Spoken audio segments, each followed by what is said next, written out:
بسم اللہ الرحمن الرحیم۔ السلام علیکم ورحمۃ اللہ وبرکاتہ۔ جی دوستو، امید ہے آپ خیر و عافیت سے ہوں گے۔ اللہ پاک آپ کو اپنے حفظ و امان میں رکھے۔ دوستو، آج کے اس درس میں ہم مرابحہ پہ ہی جو گفتگو چل رہی ہے اس کو آگے بڑھائیں گے۔ پچھلے 3 لیکچرز میں ہم نے مختلف چیزیں دیکھی، مرابحہ کی تعریف، مرابحہ کے لیے جو شرائط ہیں، مرابحہ کے ساتھ جو چیزیں جڑی ہوئی ہیں وہ بینک کے اندر جو پیش آتی ہیں، مرابحہ میں ہونے والی غلطیاں، یہ ساری کی ساری چیزیں، اور اسی طرح مرابحہ کی کون کون سی شکلیں بینک میں استعمال ہو رہی ہیں، ان پر پچھلے 3 دروس میں گفتگو ہوئی۔ آج کے اس سیشن میں ہم بات کریں گے مرابحہ کے استعمال پر۔ مرابحہ کے استعمال بئی معنی کہ مرابحہ بینک کے اندر کن کن پروجیکٹس کو پورا کرنے کے لیے استعمال ہو رہا ہے، کون کون سے کلائنٹ کی ایسی اسپیسیفک ضروریات ہیں کہ جن کو پورا کرنے کے لیے مرابحہ کو as a mode of finance استعمال کیا جاتا ہے۔ اور اس کے بعد پھر ہم مرابحہ کے کون سے رسک ہیں، کون سے خطرات ہیں، ان کو دیکھیں گے، اور پھر ان خطرات کو بینک کیسے کم سے کم، اسلامک بینک شرعی اور اسلامی طریقہ سے ان کو کیسے مینیج کرتا ہے، اس رسک کو کیسے کم کرتا ہے، اس پر بات ہوگی انشاءاللہ۔ تو مرابحہ کے استعمالات دیکھتے ہیں۔ مرابحہ پوری دنیا کے اندر as a mode of finance استعمال ہو رہا ہے تمام اسلامک بینکوں میں۔ پھر اس کو قلیل مدت کے لیے اگر فائنانسنگ کرنی ہے اس کے لیے بھی استعمال ہوتا ہے، متوسط مدت کے لیے بھی۔ قلیل مدت عام طور پر جو اکاؤنٹنگ کی اصطلاح میں اس کو 1 سال کی مدت شمار کیا جاتا ہے، یعنی اگر کلائنٹ نے 1 سال کے اندر قرضہ واپس کر دینا ہو تو اس کو قلیل مدت شمار کیا جاتا ہے، اس کو کرنٹ لائبلٹی سمجھا جاتا ہے، ٹیکنیکل زبان میں اس کو کرنٹ لائبلٹی کہا جاتا ہے۔ پھر اس طرح متوسط 1 سال سے زائد عرصہ اور طویل 4 سے 5 سال کا عرصہ، اتنی مدت کے لیے مختلف بینکوں میں پوری دنیا میں مرابحہ استعمال ہو رہا ہے۔ اس کے ذریعے سے کون کون سے پروجیکٹس کے لیے فائنانسنگ کی جاتی ہے، را مٹیریل یعنی خام مال کلائنٹ کو چاہیے اس کے لیے مرابحہ استعمال ہوتا ہے، انوینٹری اس کو چاہیے یعنی جو اس کا کاروبار ہے اس کے لیے جو ایک اس کا سٹاک ہے، اس کی دکان کا، اس کے کاروبار کا جو مال ہے جس کو آگے اس نے بیچنا ہے وہ چاہیے، تو اس کے لیے بھی فائنانسنگ مرابحہ کے ذریعے سے کی جاتی ہے۔ اپنے فیکٹری کا کچھ سامان ہے یا آفس کا کچھ سامان ہے جنہیں فکسڈ ایسٹس کہا جاتا ہے، ان کے لیے بھی مرابحہ استعمال ہوتا ہے۔ اور اسی طرح کوئی ایسا جامد اثاثہ بڑے لیول کا جیسے پلانٹ وغیرہ، اس کے لیے بھی مرابحہ کے ذریعے سے فائنانسنگ کی جاتی ہے۔ امپورٹ فائنانسنگ کے لیے بھی مرابحہ استعمال ہوتا ہے، یعنی باہر سے مال منگوانے کے لیے جو اخراجات ہوتے ہیں، LC وغیرہ کھولنا، تو اس کے لیے مرابحہ استعمال کیا جاتا ہے، مرابحہ کے ذریعے سے اس کو فائنانس کیا جاتا ہے۔ اسی طرح ایکسپورٹ کا کاروبار اگر کوئی کر رہا ہے، یعنی یہاں سے چیزیں بنا کر باہر بھیجتا ہے، تو ایکسپورٹ پر آنے والے اخراجات اس کے لیے مرابحہ کے ذریعے سے فائنانسنگ کی جاتی ہے۔ پھر اسی طرح گھریلو استعمال کی کچھ چیزیں ہیں، الیکٹرانکس وغیرہ، اس طرح دیگر چیزیں، ان کے لیے مرابحہ کے ذریعے سے فائنانسنگ کی جاتی ہے۔ کسی کو گھر چاہیے اس کے لیے مرابحہ استعمال ہو سکتا ہے، گاڑی چاہیے اس کے لیے استعمال ہو سکتا ہے، کسی نے گھر بنانے کے لیے زمین خریدنی ہے یا دیگر استعمال کے لیے اس کے لیے مرابحہ ہو سکتا ہے، دکان خریدنی ہے اس کے لیے ہو سکتا ہے، یا PC، پرسنل کمپیوٹر، لیپ ٹاپ وغیرہ اور موبائل ایسی ایسیسریز کے لیے بھی مرابحہ کے ذریعے سے فائنانسنگ کی جاتی ہے۔ اور اس طرح ٹور پیکج، یعنی یہ جیسے حج و عمرہ کے پیکج ہوتے ہیں، ان کے لیے بھی مرابحہ کے ذریعے سے فائنانسنگ ہو سکتی ہے۔ پھر تعلیمی اخراجات کے لیے بھی مختلف بینکوں نے اپنی پروڈکٹس بنائی ہوئی ہیں جن کی بنیاد مرابحہ ہے۔ اور اسی طرح اور بھی دیگر ایسی چیزیں ہیں کہ جو مرابحہ کے ذریعے سے ان کی فائنانسنگ ہوتی ہے۔ تو یہ ہے مرابحہ کے مختلف پروجیکٹس کے لیے استعمال۔ دوستو، اس کے بعد ہم بات کرتے ہیں کہ مرابحہ کو کون کون سے رسک درپیش ہوتے ہیں، کون کون سے ایسے خطرات ہوتے ہیں کہ جن کے اندر بینک کا اثاثہ ضائع ہو سکتا ہے، اس کو نقصان پہنچ سکتا ہے۔ تو ان کا جائزہ لیتے ہیں۔ ایک رسک ہم پہلے دیکھیں گے، پھر اس کی مینجمنٹ کیسے ہوگی اس کو دیکھیں گے ساتھ ساتھ۔ تو ایک رسک یہ ہے کہ جب مرابحہ کے لیے بینک سپلائر سے کوئی چیز خریدتا ہے، بازار سے خریدتا ہے، اس نے آگے کلائنٹ کو دینی ہوتی ہے، پہلے اس نے ایک عقد کرنا ہے بازار سے چیز خریدنے کا، سپلائر سے، پھر اپنی ملکیت میں لا کے آگے کلائنٹ کو دینا ہے۔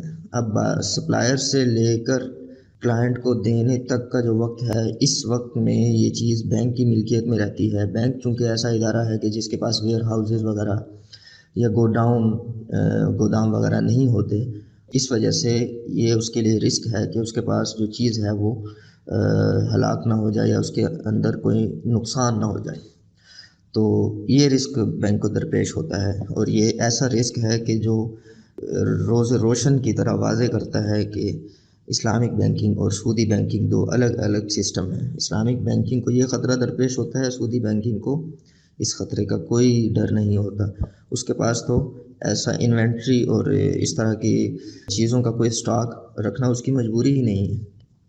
تو اس رسک کو کیسے کم سے کم کیا جاتا ہے؟ رسک کو کم کرنا، خطرے کو کم کرنا، اس کو کہا جاتا ہے رسک میٹیگیشن۔ تو اس رسک کو کم کرنے کا ایک تو طریقہ یہ ہے کہ مرابحہ کا جو اثاثہ ہے، جو اس بینک نے سپلائر سے لیا ہے، اس کا تکافل کروایا جاتا ہے، یعنی اس کی اسلامک انشورنس کروائی جاتی ہے۔ تو اس کے لیے بینک پریمیم ادا کرتا ہے، اور اس کے عوض میں تکافل کمپنی اس کو جو ہے وہ تحفظ دیتی ہے اس کے نقصان ہونے پر یا اس کے ہلاک ہونے پر۔ دوسرا طریقہ یہ اختیار کیا جاتا ہے رسک میٹیگیشن کا کہ اس اثاثے کو کم سے کم وقت کے لیے اپنی ملکیت میں بینک رکھتا ہے۔ جلد سے جلد اس کی کوشش ہوتی ہے کہ یہ اثاثہ کلائنٹ کی ملکیت کی طرف منتقل ہو جائے۔ تو یہ ہے اس رسک کو میٹیگیٹ کرنے کا طریقہ۔ اگلا رسک یہ ہو سکتا ہے کہ کسٹمر جو آگے اس میں اقساط ہیں ان کی ادائیگی میں تاخیر کرے یا نادہندہ ہو جائے۔ یہ رسک ہر بینک کو پیش آتا ہے، چاہے وہ سودی ہو چاہے وہ اسلامی ہو۔ تو سودی بینک کے اپنے طریقہ کار ہیں اس رسک کو مینیج کرنے کے، لیکن اسلامک بینک وہ طریقہ کار اختیار نہیں کر سکتا، تو اسے کوئی شرعی حل تلاش کرنا ہے۔ تو اس رسک کی شریعت کے اصولوں میں کیا میٹیگیشن ہو سکتی ہے؟ ایک تو یہ کہ وہ عقد میں شرط لگا سکتا ہے کہ کلائنٹ کوئی ضمانت جیسے رہن وغیرہ یا کوئی ضامن لے کے آئے جو اس کی ضمانت دے کہ قسط میں تاخیر نہیں کرے گا یا نادہندہ نہیں ہوگا، ڈیفالٹر نہیں ہوگا۔ ایک رسک میٹیگیشن کی یہ صورت ہے۔ دوسری یہ کہ کسٹمر کے ساتھ عقد کرنے سے پہلے اس کی کاروباری صورتحال کی اچھی طرح جانچ پرکھ کر لے۔ بینک یہ بھی ہے رسک میٹیگیشن کی ایک صورت۔ یہ تقریباً ہر بینک کرتا بھی ہے، لیکن اسلامک بینک کو اس سلسلے میں زیادہ تحفظ کی ضرورت ہوتی ہے، اس وجہ سے وہ کسٹمر کی کاروباری صورتحال کا اچھی طرح جائزہ لے لیں۔ پھر مزید اس کی رسک میٹیگیشن کی ایک صورت یہ ہو سکتی ہے کہ مرابحہ اگر کاروباری کلائنٹ کے ساتھ کیا جا رہا ہے تو جو چیز اس کو فروخت کی جا رہی ہے اس نے اس کے ذریعے سے پروڈکشن کر کے جب اس کا مال تیار ہو جائے گا تو اس مال کو بازار میں بیچ کر کتنے دن تک اس مال کے ذریعے سے وہ پیسے کما لیتا ہے، اس سارے کے سارے سرکل کا جائزہ لیا جائے کہ اس کو کتنا وقت لگتا ہے۔ مثال کے طور پر اگر اس کو مال بینک سے لے کر تیار کر کے بیچنے تک اگر 3 ماہ لگتے ہیں تو بینک اس سے پیسے وصول کرنے کے لیے جو دورانیہ رکھے وہ بھی 3 ماہ رکھے، کیونکہ اگر بینک نے اس کو لمبا دورانیہ دیا تو وہ پیسے اور ضرورتوں میں اور چیزوں میں استعمال کر کے بینک کے لیے مشکلات پیدا کر سکتا ہے۔ تو کسٹمر کی ادائیگی میں جو تاخیر اور نادہندگی کا رسک ہے ان کو ان 3 طریقوں سے میٹیگیٹ کیا جا سکتا ہے۔ اگلا رسک یہ ہو سکتا ہے کہ چونکہ بینک کے اندر مرابحہ کو امپلیمنٹ کرنے والے جو لوگ ہیں وہ برانچوں کے اندر بیٹھے ہوئے سادہ لوگ ہیں کہ جن کو مرابحہ کی پیچیدگیوں کا اور مرابحہ کے اندر کسی بھی مرحلے کو آگے پیچھے کر دینے سے جو معاملہ غیر شرعی ہو جائے گا اس کا ادراک نہیں ہوتا۔